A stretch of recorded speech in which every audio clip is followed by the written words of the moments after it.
Good evening, class. My name is Billy Joe Byerly, and I would like to talk to you about creating loyal customers.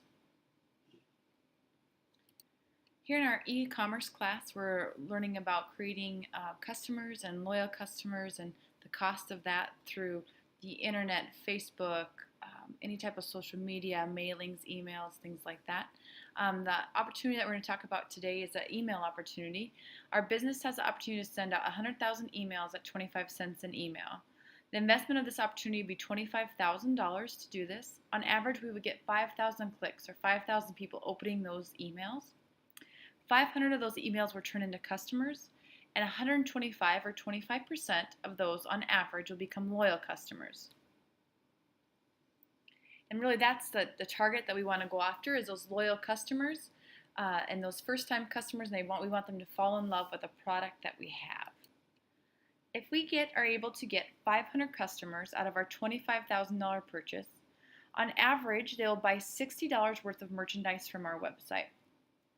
The markup is a 100%, so we should get $30 on average per purchase. If 500 people or 500 customers buy $30 or $60 worth and we're making $30, we would stand to make a profit of $15,000 off of our $25,000 investment. So we're really short $10,000. This doesn't sound like a very good investment so far because of our initial part of that. It's only $10,000, or we're only making $15,000, out of that $25,000. But what we need to look at is what our loyal customers are.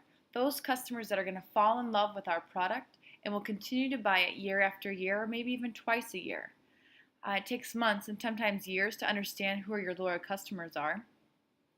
But again, on average, if 25% of those first-time customers become loyal customers and continue to buy from you, let's take a look how long it'll make up to make that extra $10,000 off of our initial $25,000 investment. So if 125 of those customers turn into loyal customers and they spend $60 every 6 months on merchandise, or $120 a year, so we'd be making $60 every time or year off of them if they buy twice a year. It would take about 1.5 years to make up that additional $10,000 market. So depending on where our business stands and what our cash flow looks like, we could potentially be really going into a market of 125 loyal customers off of a $25,000 purchase. We also know that if we really believe in our product will also spread by word of mouth that way. There's often times that people look at what somebody else is buying, or they buy a gift from somebody, something that they like. So word of mouth also can still be we don't have to put any money into that because we already did that $25,000 in our investment. So you have to believe in your product. If you believe in your product and you believe that you have the best product, your loyal customers will return and it's worth the investment. Hands down, in a year and 3 or 4 months that we'll have that money back. I think that the investment would be worth it at that time. But if our product is mediocre or anywhere on the web you can find something very similar, it's probably not the best investment because you're not going to get it. Also, if our product or if our company is very new, we won't want to invest another $10,000 that we might need that cash flow. So at the end of the day, that's what you need to look at is your total cash flow. There's some other cheaper marketing online techniques that you can do.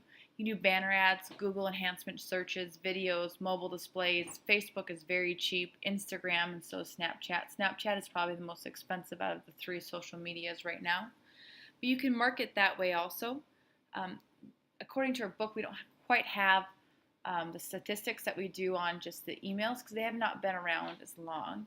But there's also cheaper ways of marketing, and if you want to look at that $25,000 for the initial investment, that can make it last a little bit longer. So really you need to target your audience. And if our audience are these males, young males, what are they using? Well, most young males right now are using Snapchat and Instagram. Maybe not Facebook. Facebook tends to be an older crowd. So if we target our audience, I think that we can do something different instead of the traditional emails. That would be my food thought for the day, and really to be bold and to be different.